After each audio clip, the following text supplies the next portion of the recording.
नमस्कार दोस्तों, इन्फोटॉस के बहुत ही फ्रेश एपिसोड में आपका स्वागत है। तो चलिए शुरू करते हैं।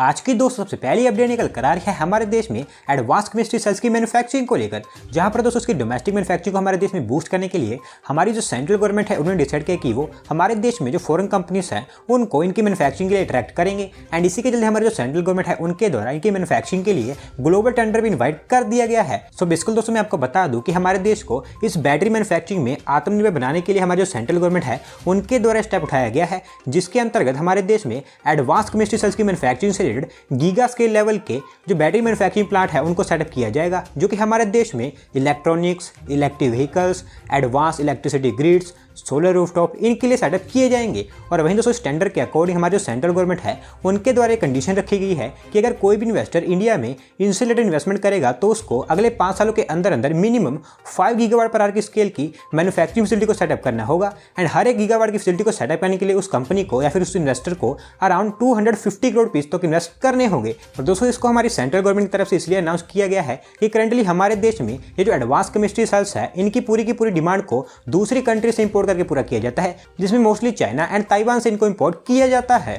अगली दोस्त अपडेट निकल कर आ रही है Mumbai based Indian multinational conglomerate Aditya Birla group को लेकर, जहां पर दोस्तों इंडिया में उनका जो पेंट बिजनेस है उसको एक्सपांड करने के लिए आदित्य बिरला ग्रुप की तरफ से डिसाइड किया गया है कि वो वेस्ट बंगाल में उनकी एक न्यू पेंट यूनिट को सेटअप करेंगे, जो कि स्पेसिफिकली एक तरह की पेंट हब होगी दोस्तों ये काफी बड़ी होने वाली है। एंड इसको सेटअप करने के लिए उन्होंने जो वेस्ट बंगाल गवर्नमेंट है उनको अप्रोच किया है ताकि वो उनको लैंड प्रोवाइड करवा सके। सो बिल्कुल दोस्तों जो आदित्य बिरला ग्रुप है रिसेंटली ही उन्होंने इस पेंट बिजनेस में एंट्री की है एंड ऑलरेडी वो यूपी के गोरखपुर में उनकी एक न्यू पेंट यूनिट को सेटअप करने पर काम कर रहे हैं। एंड नाउ उनके द्वारा ये भी अनाउंसमेंट कर दी गई है कि वो अब वेस्ट बंगाल में भी उनकी एक न्यू यूनिट को सेटअप करेंगे। एंड दोस्तों जो पेंट हब होगी ये वेस्ट बंगाल में अराउंड 80 एकड़ के एरिया में फैली होगी, जिसको वेस्ट बंगाल के खड़गपुर में जो विद्यासागर इंडस्ट्रियल पार्क है वहां पर सेटअप किया जाएगा।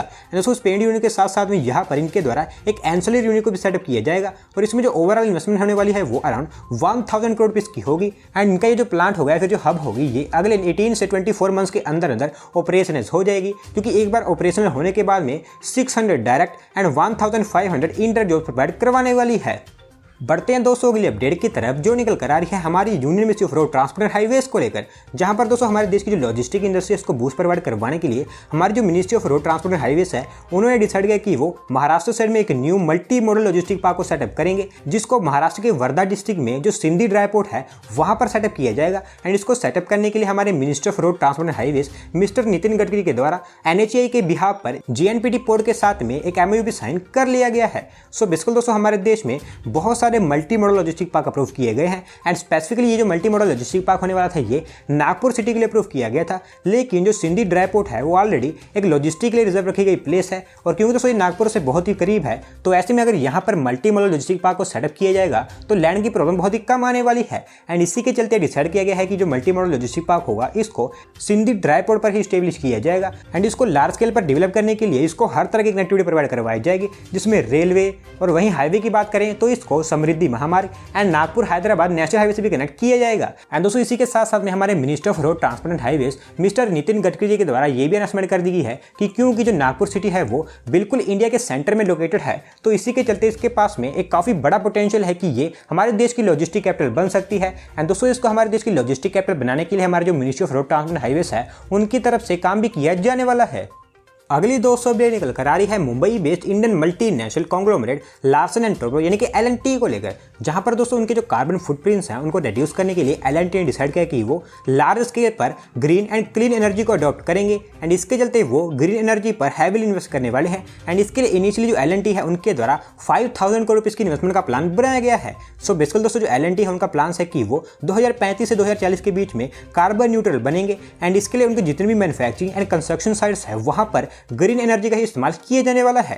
एंड दोस्तों इस इन्वेस्टमेंट के अंतर्गत जो L&T है उनके द्वारा उनके जो फ्यूचर ऑपरेशंस है उनके लिए एक पूरा का पूरा रोड मैप प्रिपेयर किया जाएगा, जिसके अकॉर्डिंग वो हमारे देश में आने वाले समय में renewable energy, biofuels, green hydrogen, electric vehicles इस तरह के सिस्टम्स में इन्वेस्ट करने वाले हैं। तो दोस्तों देखते कि आने वाले समय में हमें इससे रिलेटेड क्या अपडेट्स देखने को मिलती हैं। अगली दोस्तों अपडेट निकल कर आ रही है हमारी इंडियन रेलवेज को लेकर, जहां पर दोस्तों हमारी जो इंडियन रेलवेज है उनके द्वारा मध्य प्रदेश स्टेट में रीवा से सीधी के बीच में जो रेलवे टनल है उसको बनाने का काम और भी फास्ट बेसिस पर डाल दिया गया है। एंड नाउ दोस्तों हमारी जो रेलवेज है उनके द्वारा कह दिया गया है कि जो टनल है इसको 2025 तक किसी भी हाल में कंप्लीट कर दिया जाएगा। सो बेसिकली दोस्तों जो रेल टनल प्रोजेक्ट है ये हमारी इंडियन रेलवेज का one of the most challenging project है, क्योंकि ये जो टनल है इसको मध्य प्रदेश में जो छुइया वैली है जो कि रीवा एंड सीधी डिस्ट्रिक्ट को अलग करती है वहां पर कंस्ट्रक्ट किया जा रहा है। एंड एक बार बनने के बाद में ये मध्य प्रदेश स्टेट की लॉन्गेस्ट रेल टनल होगी, जिसकी लेंथ अराउंड 3338 मीटर की होने वाली है। और वैसे मैं आपको बता दूं कि जो टनल होगी ये एक सिंगल लेन अंडरग्राउंड टनल होगी। और इसके साथ साथ में जो चुहिया वैली है ये हमारी रेलवेज का one of the most busiest route माना जाता है, और दोस्तों यही मेन रीजन है कि इसका कंस्ट्रक्शन किया जा रहा है। एंड एक बार कंप्लीट हो जाने के बाद में ये जो टनल होगी ये रीवा एंड सीधी डिस्ट्रिक्ट के बीच में जो ट्रैवलिंग टाइम है उसको काफी हद तक कम कर देगी। और क्योंकि हमारी रेलवेज के द्वारा इस प्रोजेक्ट को फास्ट ट्रैक बेसिस पर डाल दिया गया है तो इसी के चलते इसको 2025 तक कंप्लीट कर दिया जाएगा।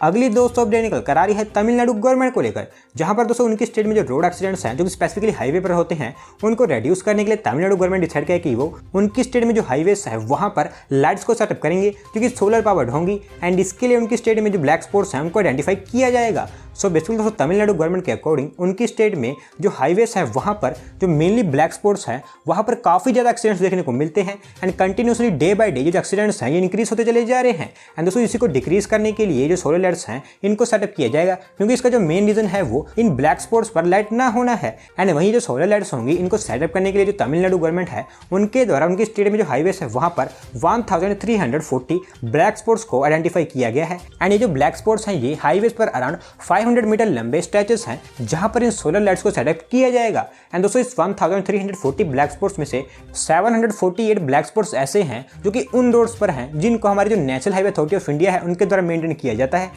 एंड वहीं जो रिमेनिंग ब्लैक स्पॉट्स हैं वो उन रोड्स पर हैं जिनको तमिलनाडु गवर्नमेंट के द्वारा मेंटेन किया जाता है। एंड क्योंकि दोस्तों अब इनको आइडेंटिफाई कर लिया गया है तो जल्दी ही जो लाइट्स हैं इनको सेटअप करने का काम भी स्टार्ट कर दिया जाएगा। बढ़ते हैं दोस्तों की अपडेट की तरफ जो निकल कर आ रही है इंडियन टेलीकम्युनिकेशन जायंट रिलायंस जियो को लेकर, जहां पर दोस्तों रिलायंस जियो ने सक्सेसफुली हमारे देश के एक और टेलीकम्युनिकेशन जायंट भारती एयरटेल को fixed line broadband service provider की लाइन में ओवरटेक कर लिया है। एंड नाउ जो रिलायंस जियो है वो हमारी इंडिया का second largest fixed line broadband provider बन चुका है। सो बेसिकली दोस्तों एज ऑफ नाउ हमारे भारत में जो BSNL है वो इंडिया से largest fixed line broadband player है। और यहाँ पर जो मैं लार्जेस्ट की बात कर रहा हूँ वो सब्सक्राइबर्स की टर्म में बात कर रहा हूँ। और उसके बाद में दोस्तों जो एयरटेल है वो सेकंड था एंड वही जो जियो था वो थर्ड नंबर पर आता था। लेकिन दोस्तों पिछले कुछ महीने से जो रिलायंस जियो है वो कंटिन्यूसली बहुत तेजी से न्यू सब्सक्राइबर्स को ऐड करता चला जा रहा है। इनफैक्ट उनके पास हर मंथ में 2 लाख न्यू सब्सक्राइबर्स ऐड हो रहे हैं। एंड वहीं दोस्तों जो भारती एयरटेल है वो भी न्यू सब्सक्राइबर्स को ऐड कर रहा था लेकिन जियो से काफी स्लो।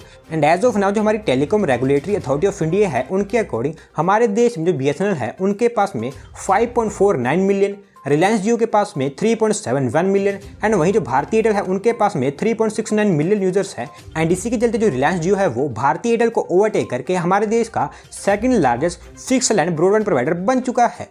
आज की दोस्तों लास्ट अपडेट निकल कर आ रही है हमारी defence research and development organisation DRDO को लेकर, जहां पर दोस्तों इंडिया को डिफेंस कैटेगरी में सेल्फ रिलायंट बनाने के लिए हमारे जो DRDO है उनके द्वारा कंटिन्यूसली हमारे देश में न्यू डिफेंस टेक्नोलॉजीज पर काम किया जा रहा है। एंड इसको कंटिन्यू करते हैं हमारे जो DRDO है उनके द्वारा successfully high speed expendable aerial target Abhyas को टेस्ट कर लिया गया है। सो बेसिकली दोस्तों जो अभ्यास है इसको हमारी DRDO की एरोनॉटिकल डेवलपमेंट एस्टेब्लिशमेंट यानी कि ADE बेंगलुरु के द्वारा डेवलप किया गया है। एंड वहीं इसकी जो टेस्टिंग है उसको इंटीग्रेटेड टेस्ट रेंज जो कि उड़ीसा के चांदीपुर में है वहां पर किया गया है। एंड वहीं दोस्तों इसकी जो परफॉर्मेंस थी उसको telemetry, radars, electro optical tracking system, इस तरह के बहुत सारे सेंसर से मॉनिटर किया गया था। एंड दोस्तों इसमें सक्सेसफुली जो अभ्यास है इसने उसके ट्रायल को कंप्लीट किया है। दोस्तों यहाँ पर DRDO के द्वारा एक न्यू माइलस्टोन अचीव किया गया है। तो दोस्तों आज की वीडियो में बस इतना ही। अगर आप अपनी तरफ से कोई अपडेट सबमिट करना चाहते हैं तो डिस्क्रिप्शन में दिए गए लिंक पर क्लिक करके सबमिट कर सकते हैं। और अगर आज की वीडियो पसंद आई हो तो वीडियो को लाइक करें, चैनल को सब्सक्राइब करें। धन्यवाद आपका वीडियो को देखने के लिए।